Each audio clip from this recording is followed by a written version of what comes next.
Welcome back to another episode of Rock Boys Football. Some fascinating news coming out for this USC program as it pertains to the 2025 class, as it sounds like Lincoln Riley, USC, really starting to turn the heat up on five-star quarterback Husan Longstreet, currently committed to Texas A&M, but from the state of California.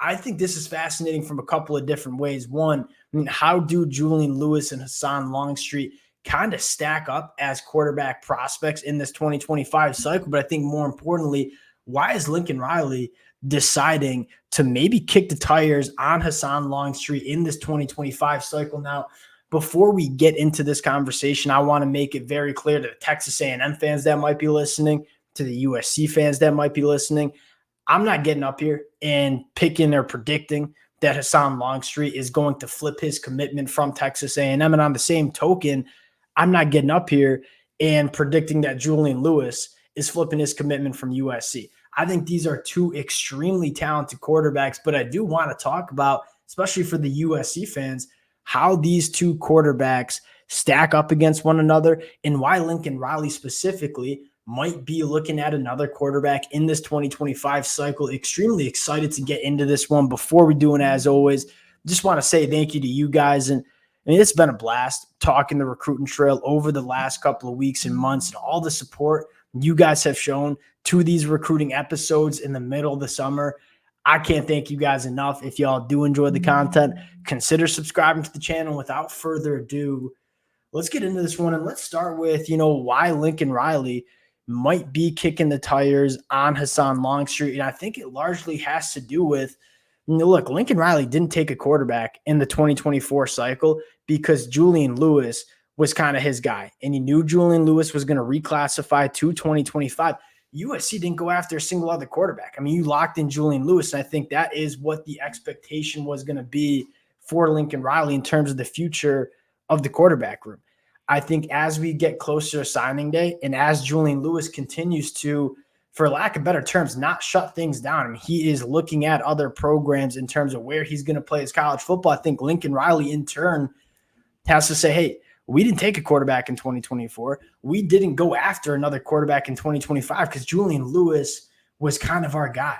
We have to at least have some sort of contingency plan if Julian Lewis decides to decommit or flip his commitment from USC. And you have a guy in Husan Longstreet who his dream school was USC, being a California kid that, Lincoln Riley didn't even really recruit for the duration or for most of this 2025 cycle because of Julian Lewis.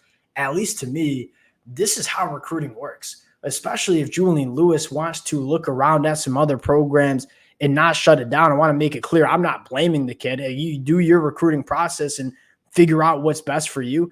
That being said, I think the same thing applies to Lincoln Riley and this USC staff. We are going to make sure we're doing what's right for USC as well. And I think that sounds like looking around at other quarterbacks if Julian Lewis decides to go to another program. Now, you look at Husan Longstreet and Julian Lewis, two quarterbacks that I am massive fans of in the 2025 class. How do these two quarterbacks stack up against one another? I think you look at Husan Longstreet and say there's just a little bit more talent to Husan Longstreet than Julian Lewis. And I'm not saying Julian Lewis isn't a talented quarterback, but I look at Husan Longstreet and say, one, phenomenal athlete, getting outside the pocket, creating outside the pocket, but more importantly, the kid's got a cannon of an arm. I mean, you turn on the film and you were consistently just dropping your jaw in terms of how many just dynamic throws this kid has in the toolbox. Now you look at Julian Lewis and say, Julian Lewis is a very talented quarterback. There's a reason he's thrown for over 7,000 yards during his high school career. He's a very talented quarterback, and I feel like that gets lost in translation sometimes. But you look at Julian Lewis and say, what does he do at his best? He's much more of that point guard of the offense. He's a guy that is a technician. He dissects defenses. The ball's out quickly. It's on time. He's one of the most accurate, if not the most accurate quarterback in the country.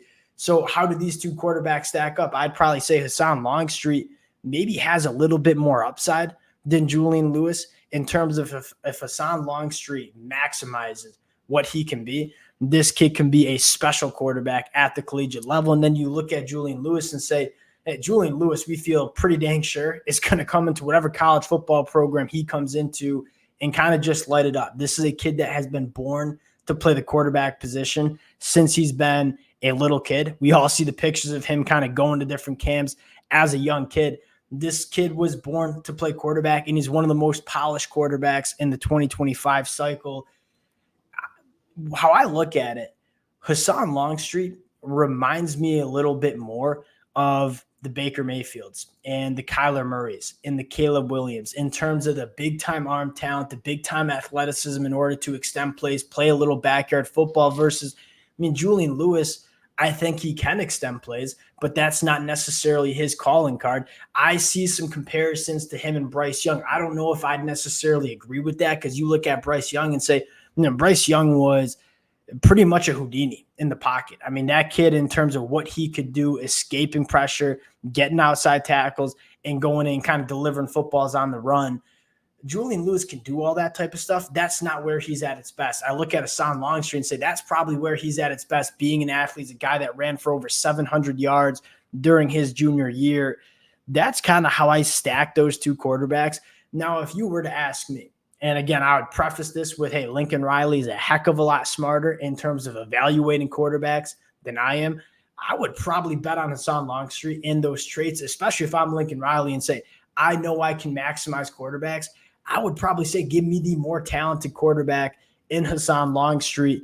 Again, that being said, I think Lincoln Riley knows exactly what he's doing at the quarterback position. And Julian Lewis or Husan Longstreet, those are two quarterbacks that USC can win a lot of football games with over the next couple of years. But I think it does make sense for Lincoln Riley to look around a little bit because that's exactly what Julian Lewis is. And you don't want to come to National Signing Day, have someone like Julian Lewis flip his commitment, and all of a sudden, if you're Lincoln Riley, you're holding a bag of, I didn't take a quarterback in 2024, didn't recruit a quarterback in 2025 because of Julian Lewis. You want to put yourself in a position where you can pivot and still get a really good quarterback. Now, the other news for USC fans that I thought was extremely surprising, four-star linebacker, Georgia commit Jaden Perlotti on campus for USC over this weekend. This wasn't really a report. I just kind of happened, kind of showed up on the message boards. I think this is a fascinating development for USC, who's also going after linebacker Ty Jackson.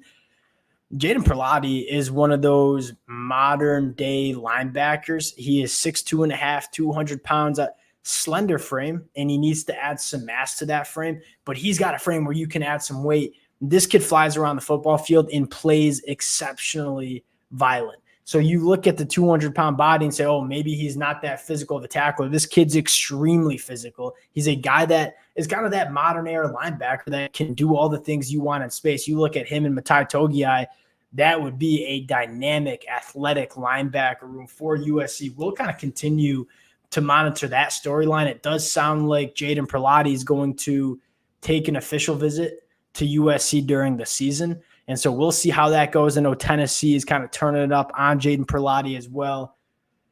That'll do it. Kind of wanted to highlight that Husan Longstreet news, if you will. I would love to hear what the USC fans are thinking in the comment section. And again, if you guys disagree with me, I think that makes a lot of sense. Would love to hear from you guys. Appreciate y'all rocking with it. If you guys do enjoy the content, consider subscribing to the channel, and we'll talk to y'all later. Peace.